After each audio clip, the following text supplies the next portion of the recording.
Assalamualaikum warahmatullahi wabarakatuh.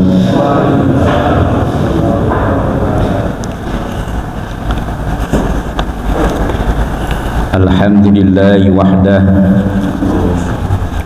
sadaqa wa'dah wa nasara 'abdah. Asyhadu an la ilaha illallah wahdahu la syarika lah, wa asyhadu anna Muhammadan abduhu wa rasuluh, la nabiyya wa la rasula ba'dah. Allahumma salli wa sallim wa barik ala nabiyyina al-karim sayyidil mursalin wa ala alihi wa ashabihi ajma'in.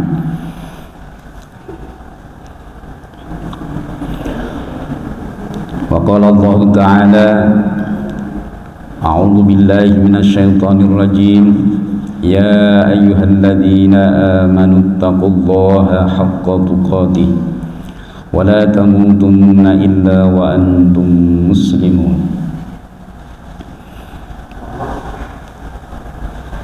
Kullu nafsin dha'iqatul maut, faman zuhziha 'anil nari wa udkhilal jannah faqad faz, wa mal hayatud dunya illa mata'ul ghurur. Bapak Ibu, saudara sekalian jamaah subuh di Al-Manhaj yang dirahmati oleh Allah. Yang pertama, marilah kita senantiasa bersyukur pada Allah Subhanahu wa ta'ala. Hanya kepadanya lah kita wajib bersyukur, karena hanya dialah zat yang memberikan segalanya untuk kita, zat yang telah memberikan segala piranti hidup, baik yang lekat dalam tubuh kita maupun yang ada di sekitar kita. Allah sebutkan dalam banyak ayat, semua itu adalah untuk kelengkapan hidup umat manusia. Untuk itu, marilah kita senantiasa bersyukur dan berupaya untuk menjadi hambanya yang pandai bersyukur atas segala nikmat yang diberikan pada kita. Salawat dan salam pun tidak lupa kita selalu sanjungkan pada junjungan kita Nabiullah Muhammad SAW, yang telah mengajarkan kita pada jalan yang benar, jalan hidup yang diridhai oleh Allah dan menuju pada ridha Allah, yaitu dinul Islam. Oleh karena itu, wajib bagi kita untuk selalu, yang pertama, mengilmuni Islam. Kita harus selalu belajar tentang Islam kita. Yang kedua, mempertajam Islam kita, mempertajam keimanan kita, karena ibarat pisau, sebenarnya seminggu sekali panjenengan rawuh ini dalam rangka mempertajam dzaq atau rasa iman kita kepada Allah, dan juga menjadi satu ajang kita untuk mendapatkan hidayah Allah. Karena hidayah Allah itu bisa dari mana saja, termasuk kita dalam taklim seperti ini juga dalam rangka mendapatkan hidayah Allah. Entah siapa kemarin yang nge-share ya di dalam grup itu, kalau nggak salah grup Hubah Biru atau Jamaah, bukan, dimana seorang Kriste itu bisa tersadarkan diri hanya dengan satu syair yang beliau minta kepada Taufik Ismail. Jadi sudah beberapa bulan beliau itu minta kepada Taufik Ismail untuk disusunkan syair lagu. Tapi ternyata sudah berbulan-bulan Taufik Ismail, seorang penyair ini, ternyata belum dapat inspirasi. Syair lagu apa yang harus aku tuliskan? Ternyata di limit time, di waktu yang sudah hampir berakhir janjinya, sekian bulan, beliau Taufik Ismail ini membuka surat Yasin, membacanya dengan cermat, menghayati, yaitu masuk pada ayat yauma nakhtimu ala afwahihim wa tukallimuna aydihim wa arjulihim wa tukallimuna aydihim wa arjuluhum bima kanu ya'malun. Ayat ini setelah diheningkan, dicermati, dihayati, muncullah, dikubah dalam sebuah syair lagu. Entah lagunya apa itu, yang jelas Chrisye pernah nyanyikan ini. Bahkan ketika dia mencoba awal menyanyi, berkali-kali nggak sampai selesai pada syair itu, dia sudah menangis dan menangis, sampai-sampai istrinya beberapa kali mengatakan, kau harus tenang.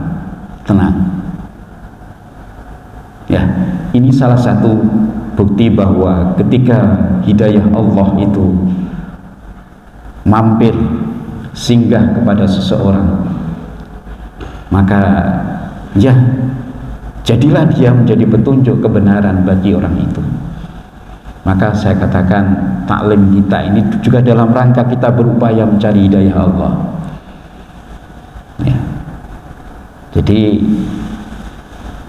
mungkin dari sekian ayat, sekian hadis sudah kita baca, selama ini belum pernah terbersit dan mengagetkan perasaan kita dengan ayat yang kita baca itu. Bisa jadi saat ini atau besok dan besoknya lagi kita akan mendapat hidayah dari Allah, ayat maupun lewat hadis-hadis Rasulullah SAW.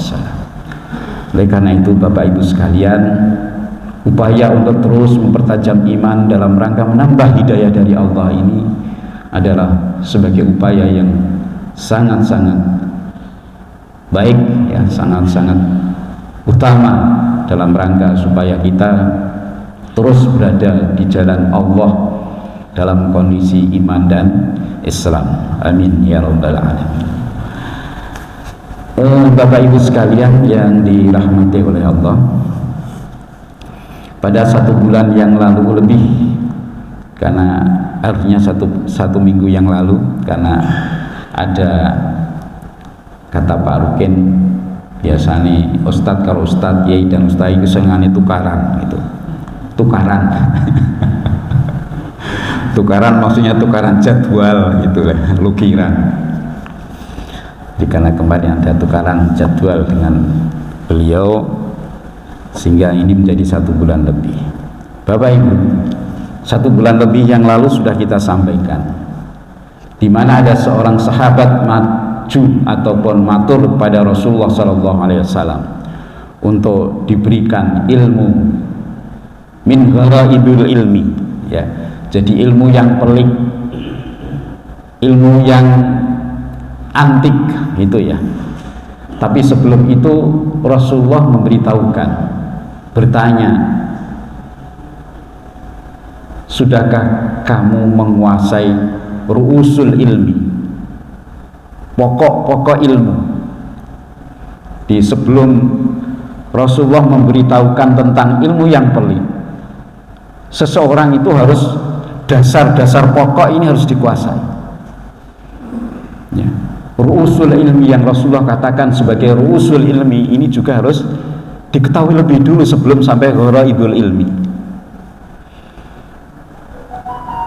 Waktu ditanya ru'usul ilmi itu apa ya Rasulullah, maka kemarin jawabnya ya, ru'usul ilmi ada yang pertama adalah hal arafta rabba azza wa jalla, apa kamu sudah betul mengenal Rabbmu azza wa jalla, mengenal Allah azza wa jalla. Maka tentu jawaban sahabat tersebut, ya, iya, saya kenal ya Rasulullah. Pertanyaan Rasulullah berikutnya, apa yang kau sudah lakukan? Apa yang kau sudah laksanakan tentang hak-haknya Allah? Ini. Jadi sekedar mengenal Allah, tapi selanjutnya harus bagaimana hak-haknya Allah itu kita penuhi. Hak-hak Allah itu adalah di mana Allah berhak untuk diibadahi, untuk menjadi diperilah, ya, menjadi dipertuhankan. Tidak ada Tuhan yang hak kecuali Allah.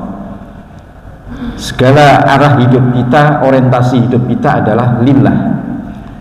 Itu untuk memenuhi hak Allah. Kemudian yang kedua, pertanyaan yang kedua termasuk rusul ilmi adalah, hal araftal maut, apakah kamu sudah ngerti tentang kematian? Apa mati itu? Tentu jawabnya sahabat, ya na'am. Tapi pertanyaan Rasulullah berikutnya, famadza a'dadta lahu, apa yang sudah kau persiapkan untuk mati? Ya. Maka Rasulullah tidak spontan menjawab tentang gharaibul ilmi yang diminta tadi, ilmu yang pelik tadi. Setelah ditanya itu jawabannya nggak memantapkan, udah, kalau begitu kamu pulang dulu, coba benahi dulu rusul ilmi, kenalmu kepada Allah itu dibenahi dulu, hak-hak Allah itu dipenuhi dulu. Kamu sudah mengetahui yang namanya kematian, tapi persiapkan dulu kematian itu dengan segala persiapan. Baru nanti kamu datang kembali, akan kami ajarkan tentang gharaibul ilmi. Baru beberapa saat kemudian orang tersebut datang kepada Rasulullah, nagih gitu. Ya. Setelah nagih, lalu Rasulullah mengatakan, jadi Rasulullah tidak terlalu banyak ungkapan dan kata, tapi Rasulullah memberikan pengajaran yang langsung mengena, yaitu letakkan tanganmu pada hatimu, ya, artinya dadamu, ya. Apa yang kau suka untuk dirimu, maka kau harus suka untuk saudaramu. Ini pelajaran yang sangat berharga, loh. Di apa yang kau suka pada diri untuk dirimu, ridho kalau kamu mendapatkannya, maka hal itu pun juga harus kau ridho pada saudara kita. Sebaliknya, nah, apa yang kau tidak ridho pada diri, yang menimpa pada dirimu, maka jangan sekali-kali kau berharap menimpa pada saudara-saudara. Nah, kata Rasulullah, wa huwa min ghara'ibil ilmi, itulah salah sebagian daripada ilmu yang pelik. Nah, kemudian fa bayyana Nabi sallallahu alaihi wasallam annal isti'dada lil mauti min ra'sil ilmi. Ditambah lagi, setelah tadi diberikan pembelajaran yang langsung dipraktekkan, ya, dirasakan, ya. Jadi Rasulullah minta agar coba rasakan betul. Kalau kamu sudah bisa merasakan apa yang kau rasakan untuk kamu bisa merasakan yang kau rasakan untuk saudaramu, maka itulah sebagian daripada rusul. Jadi kalau kita suka pada sesuatu, maka sesuatu itu pun kalau didapatkan oleh saudara kita, kita pun alhamdulillah, gitu ya. Jadi umpama kita itu kepingin, ya, kepingin sekali, ya, mendapatkan kebahagiaan dalam hidup ini, ya jangan monopoli. Artinya kebahagiaan ini pun kita doakan untuk saudara kita. Maka berdoa kebaikan untuk saudara kita ini hal yang merupakan gharaibul ilmi, Pak. Berdoa untuk sendiri itu sudah wajar, Pak. Berdoa kebaikan untuk diri sendiri itu wajar, tapi mendoakan saudaranya untuk mendapatkan kebaikan itu yang luar biasa. Yang ini dikatakan oleh Rasulullah min gharaibil ilmi. Umpama kita minta baik kok delalah sing kena sing nyetok malah saudara kita, jangan hasud, jangan iri. Aku ndonga ya ora kai-kai saudara kita mendapatkan, jangan iri, karena itu pun juga yang kita minta, cuman mungkin Allah belum memberikan pada saatnya ini, baru saudara kita yang terijabah kan. Ini kalau kita bisa merasakan ini rahasia ilmu yang sangat penting dan hanya orang-orang tertentu yang bisa. Maka sahabat tadi tanyanya itu, Pak. Kemudian yang kedua, termasuk daripada ilmu yang harus kita miliki, walaupun orangnya orang-orang tertentu yang bisa merasakan, al-isti'adatu lil maut, persiapan untuk menghadapi kematian. Ya, ini kata Rasulullah min ra'sil ilmi. Ya, ini termasuk bagian daripada pokok daripada ilmu. Maka sebaiknya falula ayyas taghilla min anstaghilla bihi. Maka seharusnya yang utama yang kita lakukan adalah kita harus selalu disibukkan dengan bagaimana persiapan kita menghadapi kematian. Bukan persiapan kita menghadapi kematian itu malah pasif, ya, tapi harus lebih aktif. Artinya apa yang bisa kita lakukan kebaikan ini, baik untuk diri kita, orang lain, jamaah kita, umat kita, ini harus kita lakukan. Ini sibuk dengan hal-hal yang dimana kita untuk memperbanyak bekal kita menghadapi kematian. Oke, ini pelajaran yang sebulan yang lalu kita ulas kembali supaya nanti nyambung pernyataan di dalam kitab ini berikutnya. Waruya an Abdullah bin Musawwir al-Hashimi, ya, diriwayatkan dari Abdullah bin Musawwir al-Hashimi, qala, beliau meriwayatkan, qala Rasulullah sallallahu alaihi wasallam hadhil ayat. Rasulullah sallallahu alaihi wasallam itu pernah membaca ayat ini. Ini Pak ayatnya, surat Al-An'am ayat 125. Wa may yuridillahu ayyahdiyahu yashrah sadrahu lil Islam. Wa may yurid ayyudillahu yaj'al sadrahu dhayiqan harajan. Ya. Surah Al-An'am ayat 125. Ayat ini artinya barang siapa yang Allah kehendaki untuk mendapatkan petunjuk,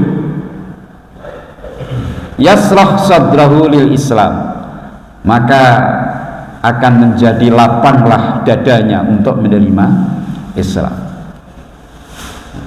Di orang itu kalau cepat tanggap, ya, respon dengan sebuah kebenaran, itu berarti orang itu ciri orang yang gampang mendapatkan petunjuk. Tapi sebaliknya, wa may yurid ayyudillahu, barang siapa yang Allah menghendaki dia sesat, yaj'al sadrahu dhayiqan harajan, maka Allah akan menjadikan dadanya itu sempit dan sesak. Dalam ayat berikutnya dikatakan seperti orang yang naik ke angkasa, semakin tinggi maka semakin hampa udara, kan gitu kan, sehingga nafasnya pun tersengal-sengal. Nah, ini yang ayat ini yang mengilhami para astronom yang menemukan bahwa hukum alam itu semakin orang tinggi ke angkasa maka semakin hampa udara. Itu ayat ini termasuk mengilhami. Nah, summa qala, lalu Rasulullah SAW bersabda, setelah membaca ayat tadi, beliau bersabda, idza dakhala nurul islamil qalba infasaha wan syarha.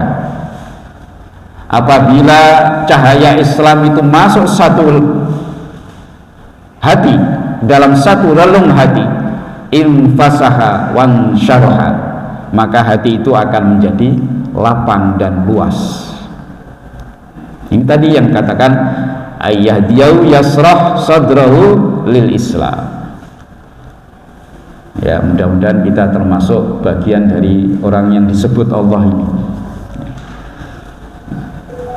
Tajam, responsif dengan sebuah kebenaran. Faqila hal lidzalika min alamatin, maka Rasulullah ditanya oleh sahabat, ya Rasul, apakah yang demikian itu ada buktinya, bisa dibuktikan? Ya.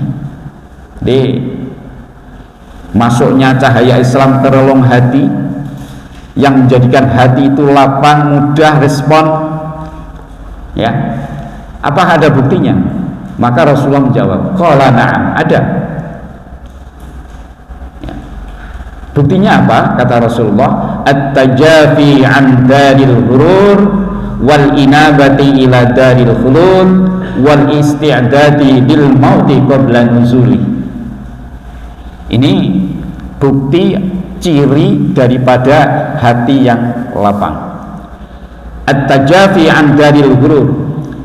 Tajafa itu artinya kering, ya. Kering itu terlepas. Dia akan bebas an daril ghurur, dari apa? Kebiasaan yang menipu. Maksudnya apa dari ghurur ini? Ad-dunya. Kata Allah sendiri kan, wa mal hayatud dunya illa mata'ul ghurur.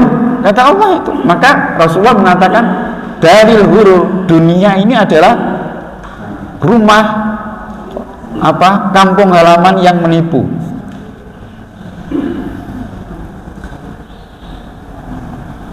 Wal inabati ila daril khulud.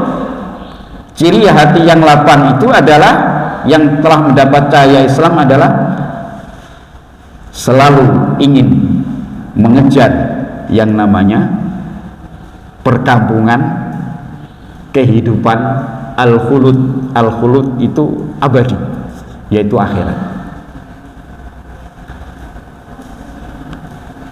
Cuman jangan salah arti, Pak. Oh, nek ngono aku ora usah urusan dunia. Salah, ya. Urusan dunia tetap kita perhatikan, cuman dunia yang kita dapatkan itu dalam rangka kita menempuh jembatan akhirat itu. Jadi orang ya akan lebih mudah, dimudahkan oleh Allah. Karena apa? Apa yang dia dapatkan di dunia yang penuh tipuan ini, ya, maka betul-betul diarahkan untuk bagaimana kembali ke negeri yang abadi itu dalam kondisi yang selamat. Jadi bekalnya ya dunia, Pak. Nggak boleh dunia kita tinggal. Ya. Bisa bangun musola ini, nah, penjenengan tidak berorientasi seperti ini, ora iso bangun iki. Ayo wong dihitung pinten sih paling nggih. Bisa bangun musola seketika tanpa berhenti, bayangkan. Itu saya yakin bapak-bapak sekalian, ini tadi orientasinya adalah dunia adalah untuk akhirat. Dunia yang kita dapat ini adalah untuk akhirat. Kawan-kawan pemuda kemarin itu ketika banjir itu, sampai sekarang masih banjir, mereka sibuk kesana kemari meninggalkan pekerjaan. Itu juga insya Allah mereka dalam rangka ini mencari bekal hidup ini supaya lebih bermakna. Kata Rasulullah kan, khairun nas khairun nasi anfa'uhum linnas. Ya, sebaik-baik manusia itu manusia yang lebih bermanfaat. Jadi maka kemarin ketika kami melepas rombongan kawan-kawan yang mau bakti sosial di sana itu di Loiren, dan saya sampaikan apa yang kita lakukan itu untuk Allah. Allah sendiri nanti yang akan membalas. Allah sendiri yang lebih tahu apa yang harus diberikan kepada hambanya yang tunduk padanya. Jadi jangan berharap yang lain-lain, berharaplah hanya kepada Allah. Insya Allah di balik ini nanti ada hikmah untuk kita semua. Jadi ini selalu bagaimana dia berusaha, ya walaupun tetap terkait dengan kehidupan dunia, tapi dia sama sekali tidak terikat dengan dunia sama sekali. Ya, orang yang terikat kehidupannya dengan dunia ansih, udah orientasinya ya dunia saja. Tapi kita enggak. Ya. Jadi dunia tetap kita lalui, kita geluti, tapi sama sekali kita tidak terikat langsung dengan dunia. Artinya kita ikatkan dunia kita ini, kita sambungkan dunia ini adalah untuk al-inabah ila daril khulud.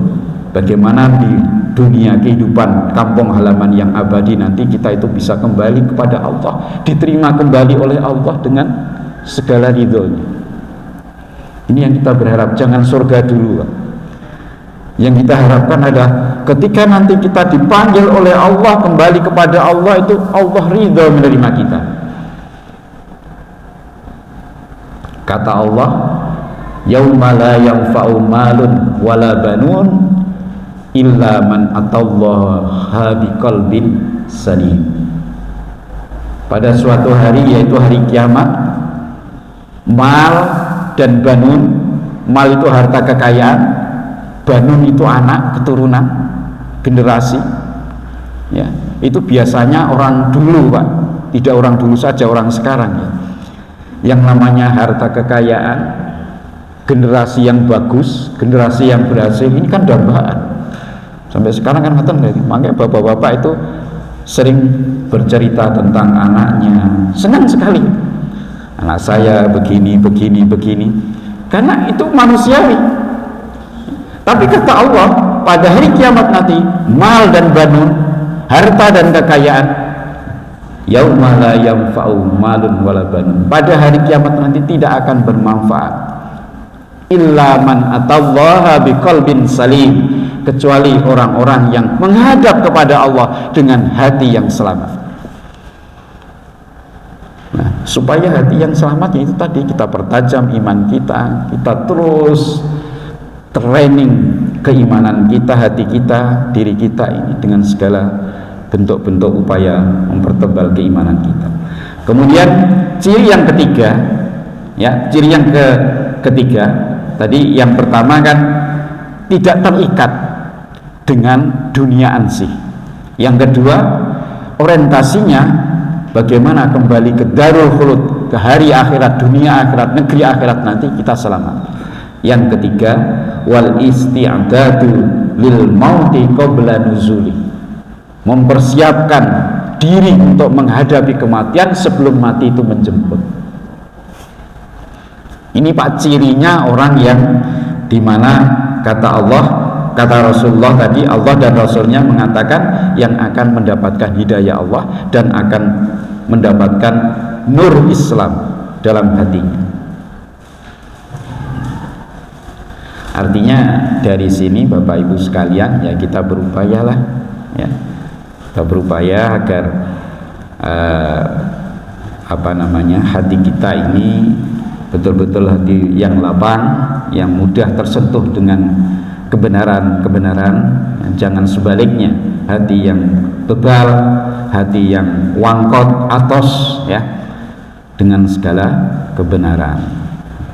Kadang-kadang orang itu tidak mudah menerima kebenaran itu melihat orang yang ngomong, dah ora percaya gitu ya.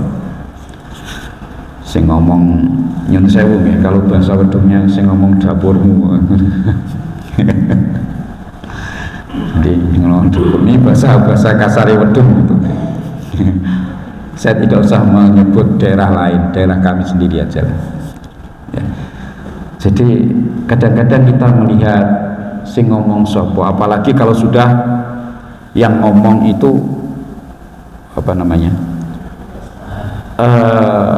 dalam bahasa rival gitu ya, yang ngomong itu lawan. Waduh, angel nomboni, padahal yang disampaikan itu sebuah kebenaran. Maka kata Rasulullah SAW dalam satu hadis yang dipelajari ibu Jumat sore itu, ya,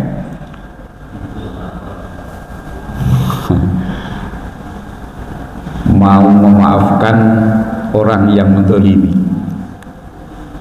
mau memberi orang yang antipati, tidak mau memberikan harta kekayaannya. Wong sing modit tapi kita terus mau memberinya, angel Pak. Memaafkan orang yang selalu nyakiti hati kita,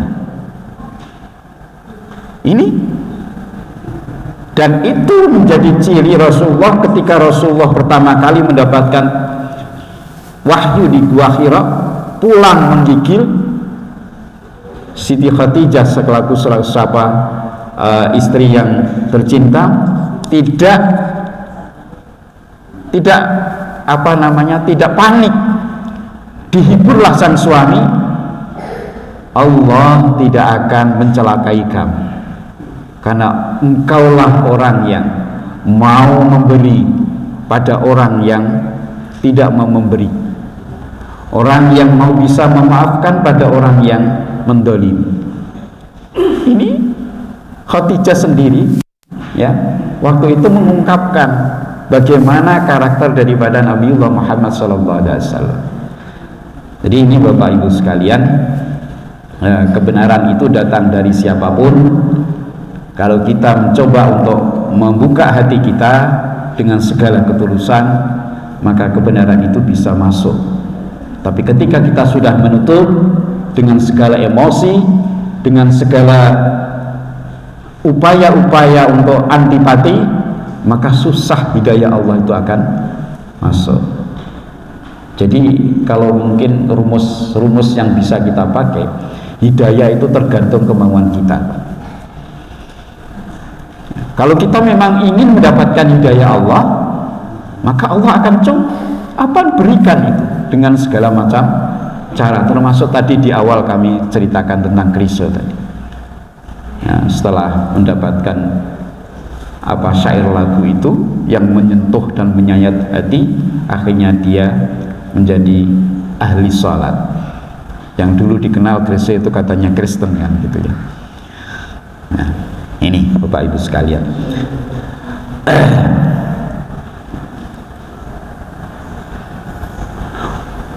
Oke, untuk riwayat yang lainnya yang masih terkait dengan bagaimana kita mensikapi hidup ini, ya, untuk terus bersiap-siap menghadapi kematian yang pasti akan datang. Waruya an Ja'far ibni Burqan an Maimun ibni Mihran atau Mahran anna Nabiya sallallahu alaihi wasallam qala li rajulin wa huwa ya'idu, ya, Rasulullah sallallahu alaihi wasallam itu pernah bersabda kepada seorang laki-laki, tentunya sahabat ini, wa huwa ya'idu, dia memberikan satu nasihat kepadanya. Ini Pak, ini yang dinyanyikan Roma Irama ini ya. Jaga 5 sebelum datangnya 5. Iltanim khamsan qabla khamsin. Iltanim khamsan qabla khamsin. Jagalah 5 perkara sebelum datangnya 5 perkara.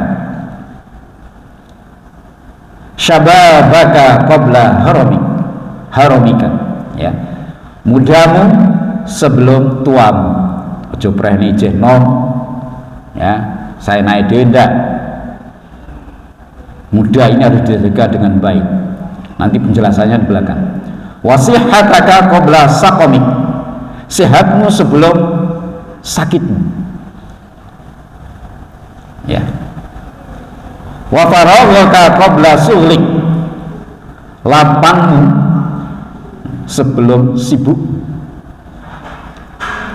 Wa hinaka qabla fakrik, kayamu, cukupmu sebelum kau fakir. Wa hayataka qabla mautik, yang terakhir hidupmu sebelum kematian. penjelasan di dalam kitab ini.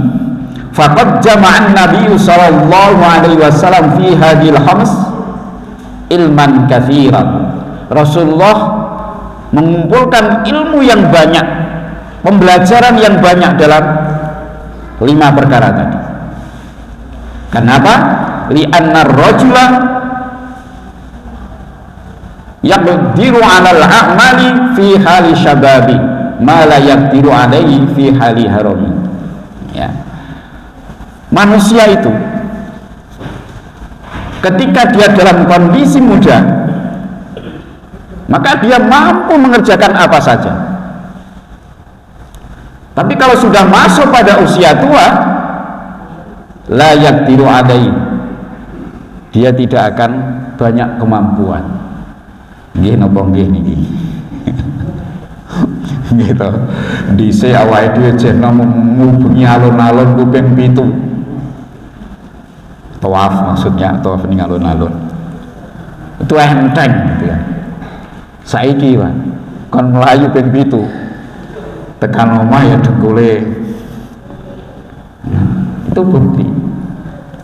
Orang yang muda itu apa saja dia bisa berbuat itu. Ya. Ini, tapi kalau sudah tua, wala inna syababa idza ta'awwada 'alal ma'siyah wala anna syababa idza ta'awwada 'alal ma'siyati la yaqdiru 'alal imtina'i minha fi hali haram. Awas ini, hati-hati. Prenijen nom itu bisa berbuat apa saja, tapi ingat kata penyusun kitab ini, bahwa seseorang itu, ya, seorang muda itu, apabila ketika mudanya itu membiasakan hal-hal yang maksiat, la yaqdiru 'alal imtina'i minha fi hali haram, maka dia tidak akan mampu, ya, mencegah hal-hal yang maksiat itu di masa tuanya. Maka ada satu pepatah Arab mengatakan, kebiasaan muda itu akan terulang ketika tua. Maka ketika muda harusnya bagaimana? Ya digunakan dengan sebaik-baiknya, dibiasakan dengan kebiasaan yang baik. Karena apa? Di tuanya nanti untuk meninggalkan kemaksiatan yang biasa dilakukan di muda itu susah. Maka ada pepatah tadi, apa yang biasa di muda, waktu mudanya, maka di tua akan terulang kembali. Maka hati-hati, aja preni jenom kemudian saenake dhewe. Karena apa? Kebiasaan yang sudah biasa dilakukan sehari 2 hari terus berlanjut jadi kebiasaan, akhirnya jadi perilaku. Kan gitu kan proses daripada kehidupan manusia itu. Sekali coba, 2 kali, 3 kali, 4 kali, terus menerus, maka akan menjadi kebiasaan. Kalau sudah menjadi kebiasaan akan menjadi perilaku. Ketika tua, perilaku itu susah untuk dicegah, kecuali dengan taubat. Kecuali memang taubat betul, ya, taubatan nasuha. Fayambaghi lisyabi, ya, maka seyogyanya bagi seorang muda itu, anak muda itu, ayyata'awwada fi hali syababihi a'malal khair litashala alaihi fi hali harami. Maka seyogyanya anak muda itu ketika muda itu membiasakan yang baik, agar apa? Di masa tua itu biasa gampang melaksanakan yang baik. Itu kaya sithik tidak ingat untuk diinfakkan, disedekahkan. Kebiasaan berinfak sedekah ketika muda ini, maka itu nanti akan mudah ketika kita masa tua pun akan mudah. Ini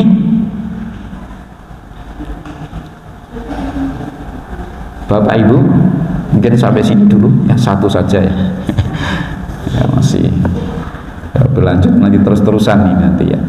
Sudah sedikit demi sedikit kita cerna apa yang dijelaskan di dalam kitab ini, sama-sama kita belajar untuk mempertajam keimanan kita, agar betul-betul kita hidup ini orientasinya adalah akhirat oriented. Akhirat oriented itu bukan berarti kita meninggalkan dunia sama sekali seperti orang-orang yang memahami secara letterless itu, tapi kita tetap bersinggungan dengan dunia. Kita tetap berusaha untuk dunia kita, tapi dunia kita ini, penyikapan kita bijaksana. Karena apa? Kita orientasikan untuk keselamatan kita di akhirat. Ya, dengan ilmu-ilmu ini tadi yang menjadikan kita ini siap setiap saat ketika maut menjelang. Karena kata Allah dalam ayat yang saya bacakan di muqaddimah, kullu nafsin dha'iqatul maut. Setiap manusia ini, setiap jiwa ini pasti akan mengalami yang namanya kematian.